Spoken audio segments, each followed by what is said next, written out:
Isang magandang araw po sa inyong lahat at sa lahat ng aking kabarya, kapwa kolektor, mga senior citizen at mga silent viewer, maging sa mga kaibigan natin dyan. Magandang araw po. Meron po tayong coin dito ngayon, ang 5 basisa ng bansang Oman. Pag-usapan po natin pagkatapos lang po ng aking maigising intro.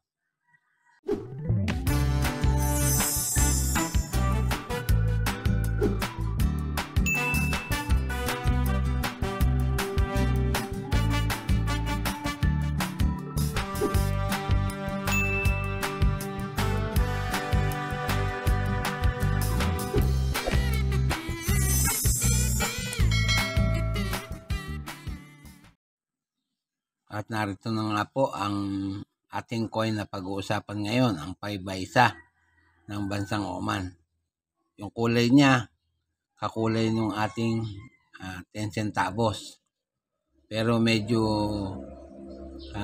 malaki ng konti sa ating 10 centavos.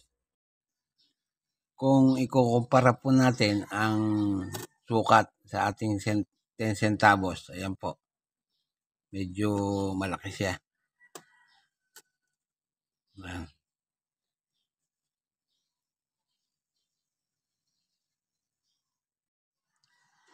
At sa harap na bahagi po o sa obverse na bahagi ay makikita natin ang coat of arms ng bansang Oman. Ayan po.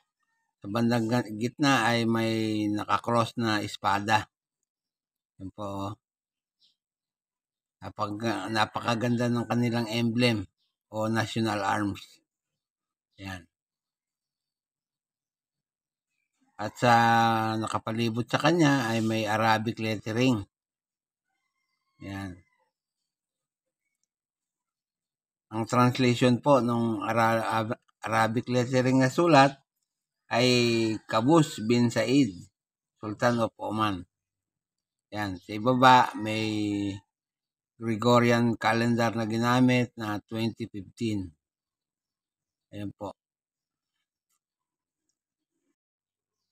Tapos ho, sa reverse na bahagi, yan, makikita natin ang kanyang denomination sa bandang gitna. Yung Arabic lettering na 5. Tapos mayroong emblem din sa magkabilang sulok. May nakalagay din po na Gregorian calendar at saka Arabic calendar ng petsa ng pagkakagawa. Yun po. Itong barya nito, ang nakalagay na petsa ng pagkakagawa, 2011 yung sa Gregorian. Tapos po, yung sa Arabic calendar ay 1432. Yan. Tapos may script na nakasulat sa Arabic lettering sa bandang ibabaw. Ang translation nga po nung nakasulat sa ibabaw na Arabic lettering ay 5 baisa. Yun. 1432. Tapos 2011. Yan po. Ang edge po niya ay smooth. Makikita nyo naman. Ginawa po ang mga coins na yan sa Royal Mint, Lantrisand, United Kingdom. Nagpapagawa po sila ng coins doon magbuhat 1968 hanggang sa kasalukuyan. Yan nga pong coins na yan ay nanggaling sa bansang Oman. Ang sultan, si Qaboos bin Said, magbuhat 1970 hanggang 2020. Ang type po ay standard circulation coin. Ang taon nga po ay 1432 o 2011. 1432 sa Islamic Hijra at 2011 naman sa Gregorian calendar. Ang value po 5 baisa. Kung ikukumpara natin sa Philippine currency, yan po ay nagkakalaga ng 75 centavos. Ang currency po nila real. Ang komposisyon po niyan ay copper-clad steel. Tumitimbang po ng 2.65 grams at may diameter na 19 mm. may kapal na 1.5 mm. Ang hubog bilog, mild ang technique na ginamit at medial alignment ang orientation. May number po yan na 6336 at reference number na KM number 150, school number 51A.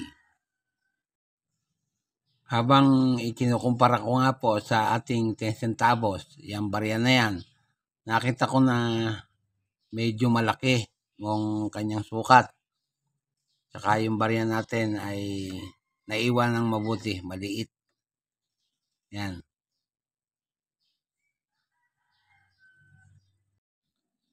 Yung petsa po ng ating barya na 1432, ang very good po niyan dito sa Numista ay 16 pesos. Ang fine, very fine, and extra fine ay 16 pesos din. Ang almost uncirculated, 57 pesos at saka yung uncirculated ay 15 pesos din. Yan po ang halaga niyan.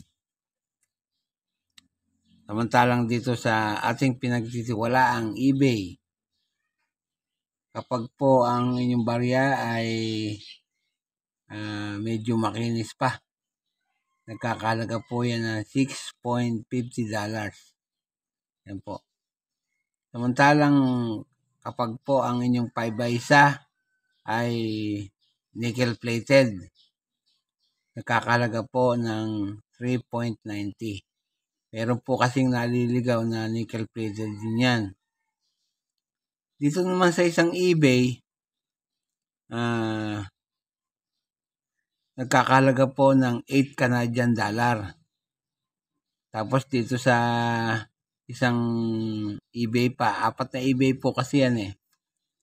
Kung pong ang inyong 5x1 ay $19.99 at 2 piraso, nagkakalaga po ng $89.99 o almost $90. Yun po lamang at wala nang iba. At bago po ako matapos sa aking content ngayong araw ay nais ko lang pong i-shoutout ang nagbigay ng coins sa akin na ito kagabi, si Sir Alex Orquiza na isang membro ng aming TODA. Shoutout sa iyo, Sir Alex Orquiza. Shoutout din po kay CNH Vlog PH, kay Ate Simple Lotlot. Shoutout po sa inyo. Shoutout kay Rolando Quijada, yung kababayan kong bagamat hindi vlogger ay very supportive. Shoutout kay Lina Bagon, kay JCS Coin and Collectible. Shoutout po sa inyo. Shoutout kay PD Vlog. Shoutout kay Cruz Collection. Shoutout kay Jan Adam Marsan. Shoutout po kay Charm Alcon Vlog at kay Kuriko Kalasdoscopy. Yan po yung kaibigan kong Haponesa. Walang tigil po at walang sawa ako nagpapasalamat sa inyong lahat pagkat lagi kayong nandyan at nakasubaybay sa aking channel. Salamat po ng marami sa inyong panonood. At sa huli ay masabi kong mabuhay tayong lahat.